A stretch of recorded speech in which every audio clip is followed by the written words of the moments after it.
นี่น้องแง่เขาเห็นปลากังพี่น้องเอ้ย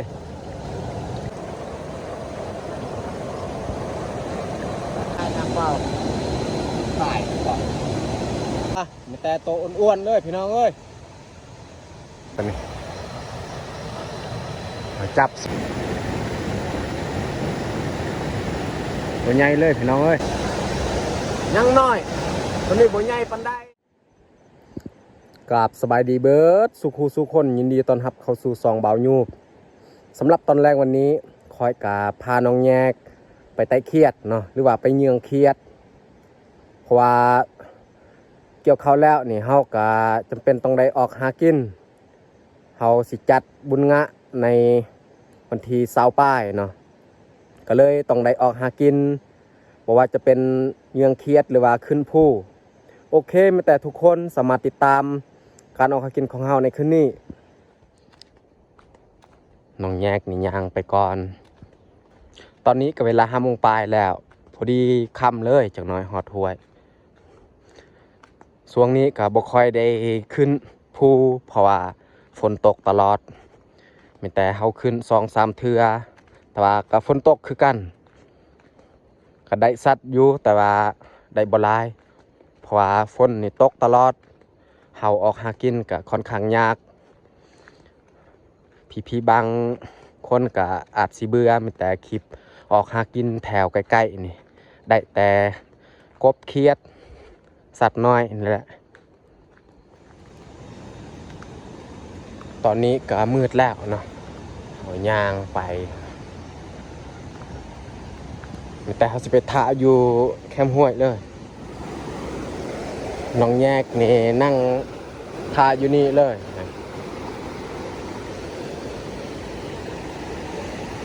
เขานั่งท่าอยู่นี่กับบดอนดอกเพราะว่าตอนนี้ก็มืดแล้วน้ำนี่ยังไล่เขาไปเมื่อนั้นก็ไล่เติบแต่ว่าเดี๋ยวนี้มันลดลงหน่อยนึงแต่ว่าก็ยังไล่อยู่ตอนนี้ก็มืดแล้วนะมีแต่สิพาน้องแยกให้ออกไปเยืองเลยมีแต่เฮาสีออกเยืองเลยน้ำก็ยังไล่อยู่เขาข้ามนี่ค่อนข้างยากสงสัยเขามาเยืองรอบนี้นี่สิบ่ได้เครียดแล้วตามเบิงมีแต่สิให้น้องแยกนี่ข้ามไปจับเครียดเบื้องพุ่นเขาเห็นแล้วคอยข้ามเด้อนำยังแห้งเลย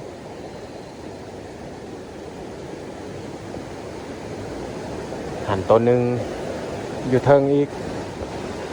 ตัวอยู่ลุ่มเนี่ยมันโดดแล้วหันอยู่เทิงอีก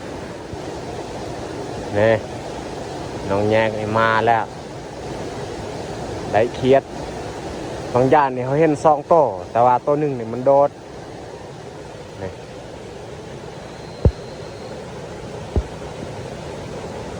ี่แต่เฮาสิเยืองต่อเลยเอายัดใส่กระทงทางเขาไปเนี่ยก็ค่อนข้างยาก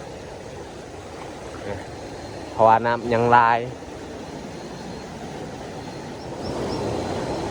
แต่เขาสิจับเครียดเลย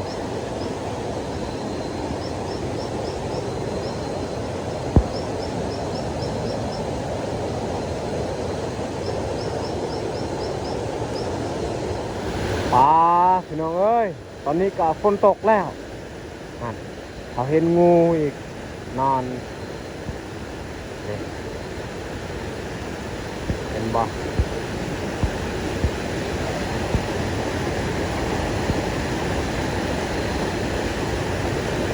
จักงูยังบ่ฮู้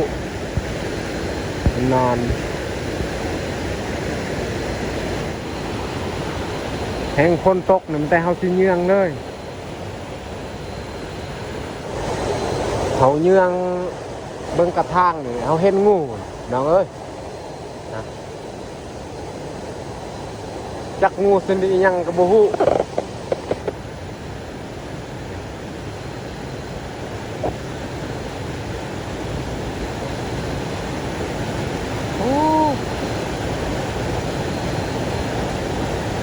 เขาเยืองเบิ่งกระทางแต่ว่าบ่เห็นกระทางเห็นแต่งู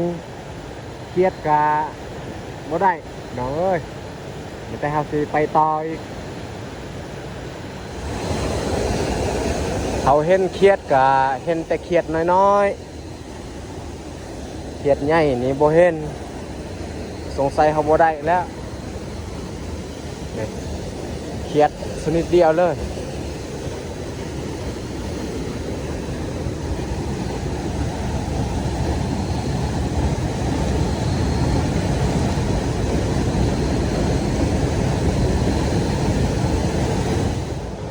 เขาเห็นปลากังพี่น้องเอ้ยนี่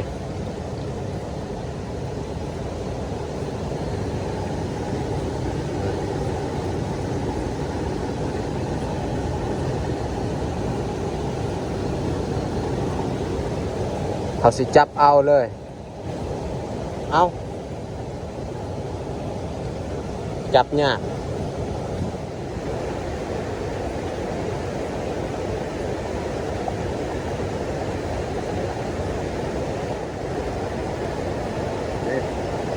ได้แล้วเดี๋ยวเลยไม่ต้องเอาสิยัดใส่กระทงเลยถ้าว่าเขาไปใส่เบ็ดกลางเว้นนี่อาจจะได้อยู่แถวนี้ปลากังนี่คือสิลายแต่ว่าตอนนี้น้ำยังลายนี่เขาใส่เบ็ดก็ยากเขาเห็นกระปูอีกพี่น้องเอ้ย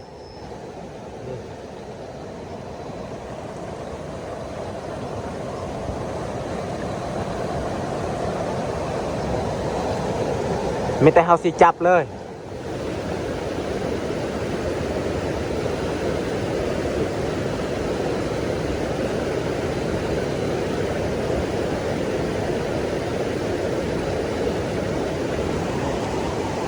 แล้วน้องเอ้ยกระปู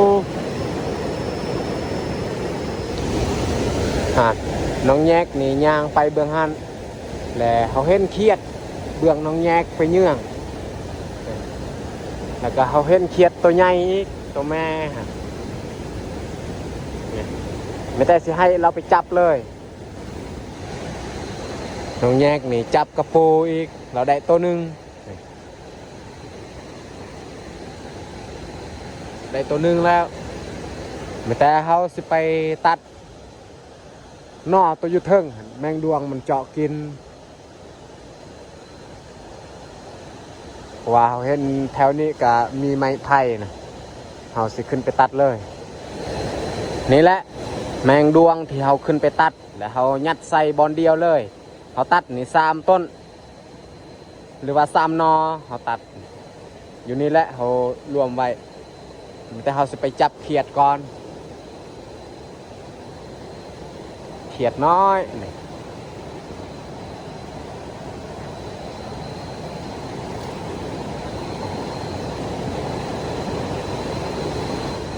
ในกระบังเนี่ยไม่แต่เขาสิท่ากระบังเลย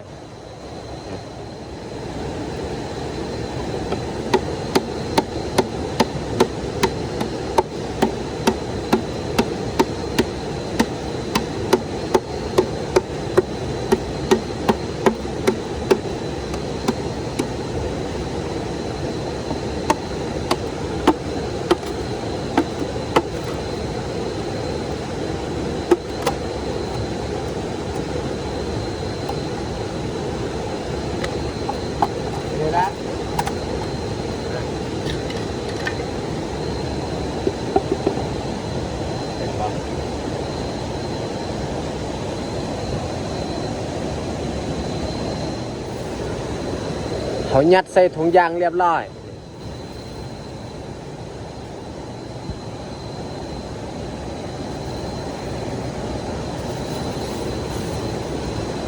นี่แหละ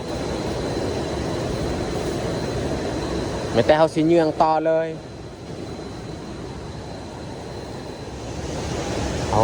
เขาเห็นเขียดตัวแม่แล้วพี่น้องเอ้ย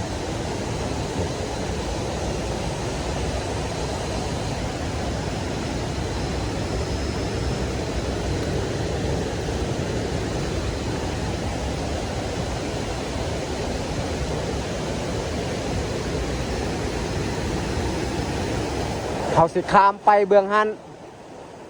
แล้วเขาสิไปตัดแมงดวงอยู่เทิงไปตัดเอาแมงดวงเขาเห็นแล้วซองต้นตัวมันเจาะกินนี่แหละลำตัวนี้แหละเขาสิตัดเลยนี่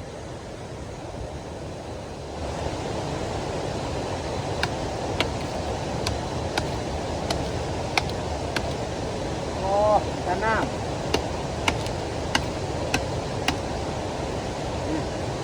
แล้ว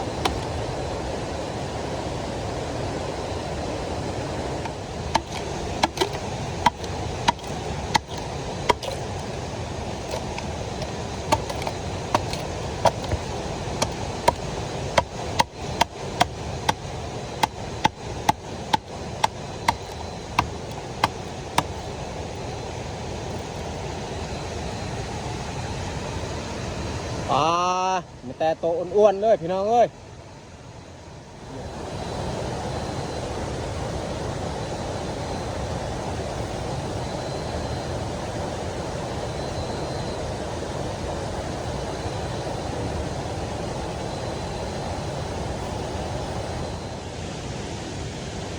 อันนี้ก็คือ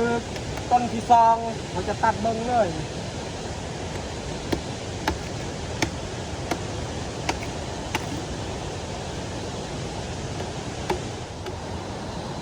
พวกที่ซองนี่มันบุยูเพราะว่านอนนี่มันแก่แล้วแต่เอาใส่กลับเลยตอนนี้เฮาก็ได้ลงมาเยืองเขียดอีกแล้วนะเอาขึ้นไปตัดนอที่ดวงมันกินกะเรียบร้อยแต่เฮาสิเยืองต่อเขาเห็นเขียดตัวแม่พี่น้องเอ้ย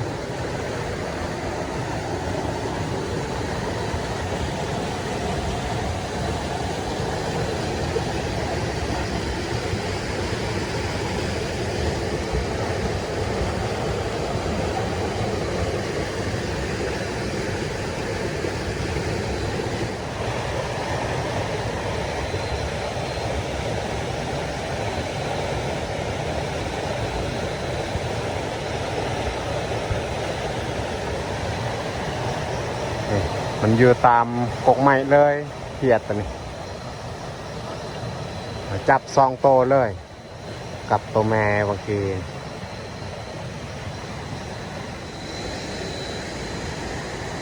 อันนี้ก็คือตัวแม่คือกันน้องเอ้ยเราจะจับเลย3 โตเลยพี่น้องเอ้ย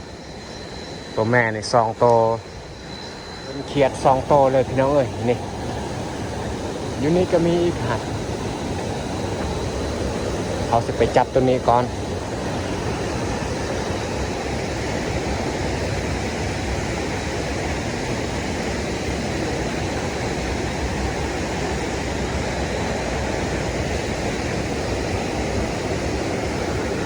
แล้วเขาจะมาจับตัวนี้อีกเขียดชนิดนี้นี่ถ้ามีไข่แซ่บ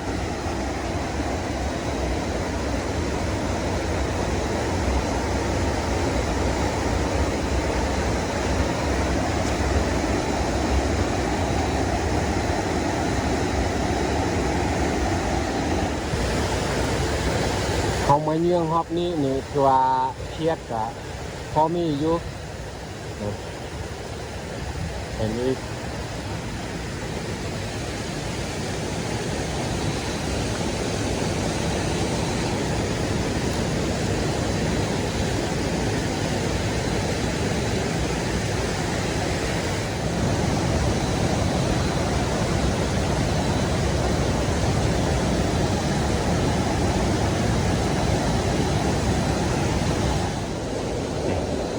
เขียดชนิดนี้นี่มันนี่ไหวเลยถ้าว่าเขาไปซูนไม้หรือว่าก้อนหินมันนี่เลย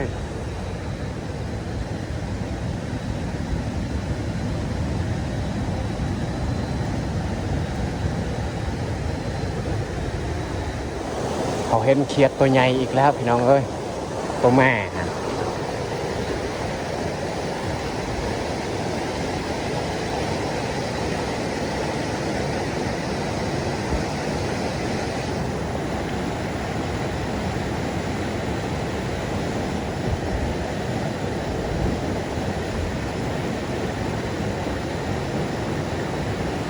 ตัวใหญ่เลยพี่น้องเอ้ย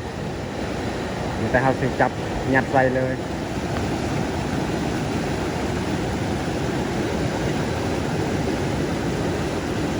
ถือว่าใครแน่อยู่แต่เขาบ่ได้กระทางคือสุดก่อนแต่ว่าเขาได้เครียดกับใครแน่อยู่มื้อนี้น้องแยกนี่ขึ้นไปจับเครียดตัวน้อยๆให้เราไปจับเลยเบายุ่มเนี่ยไปจับออกหนอกออกต้องแม่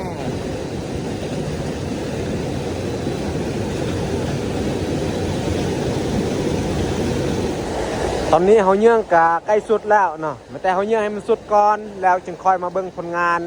ที่เขาได้ในคืนนี้เนาะอันนี้ก็คือบริเวณที่เขาได้กระทางตัวเขาเยื่องสุดก่อนเขาได้ตัวหนึ่งแต่ว่าเขาเห็น2 ตัวอันนี้ก็ใกล้สุดแล้วแต่เขาจะเยื่องเบิ่งว่าเขาสิเห็นหรือบ่มาเยื่องรอบนี้เขาจะเยื่องเบิ่งตามงาใหม่บางทีมันนอนเพราะว่าสุดก้อนเขาก็ได้อยู่นี่แหละตัวหนึ่งเขายังบ่ทันได้บางทีมันยังมานอนเขาเยื่องเบิ่งแล้วแต่ว่าบ่เห็นแต่เขาสิย่างเมื่อเลยอันนี้ก็ใกล้สุดแล้วเขาเยื่องให้มันสุดเลยเขาเห็นกระทางอีกหันแต่ว่าบ่ใหญ่เขาสิลองจับเลยบ่รู้ว่าสิได้หรือบอมแต่เขาลองจับเพราะว่ามันอยู่สูงมันจับเลยตาม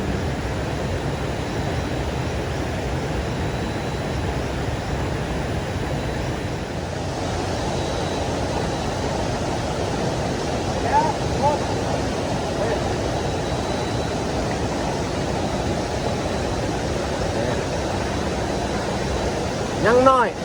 ตัวนี้บ่ใหญ่ปานใด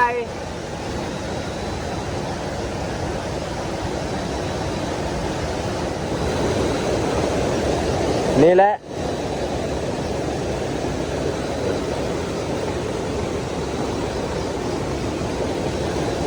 เขาไปเยื่อง3 เทื่อนี่เขาก็ได้3 โตแล้วพี่น้องเอ้ยถือว่าม่านเนาะเขาได้กระทางนี่3 โตแล้ว3 เทื่อหรือว่า3 ฮอบนี่เขาได้3 โตเทื่อที่3นี่ค่อนข้างน้อยโตที่2มันใหญ่กว่าหมู่โตทมิตรกับบ่ใหญ่ปานใดนี่แต่เฮาสิเมื่อเลยเพราะว่าตอนนี้ก็เฮาเยื่องสุดพอดีสุดนี่เฮาเห็นกระทางเลยเฮาสิออกเมื่อทางลัดไปย่างเมื่อเลยตอนนี้เฮาก็ได้ย่างออกไปห้วยแล้วอันนี้ก็คือบริเวณป่าไม้ไผ่ไม่แต่เฮาสิย่างเมื่อเลยแต่มาเบิ่งผลงานอยู่เทิงนี่ไม่แต่เฮาจะมาเบิ่งผลงานกระทางเฮาได้ตัวหนึ่ง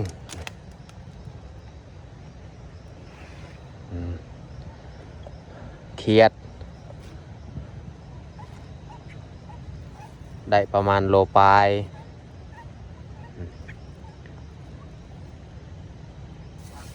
แล้วก็มีนี่แมงดวงอีก2 คนนี่ขับ1นี่พอกินอยู่เอายัดใส่เลยไม่แต่เฮาสิย่างเมื่อเลยถือว่าคุ้มอยู่เขาไป3 เทื่อนี่ก็ได้กระทางนี่3 โตเทื่อที่3นี่ค่อนข้างน้อยนะเอาไม่แต่ย่างเมื่อเลย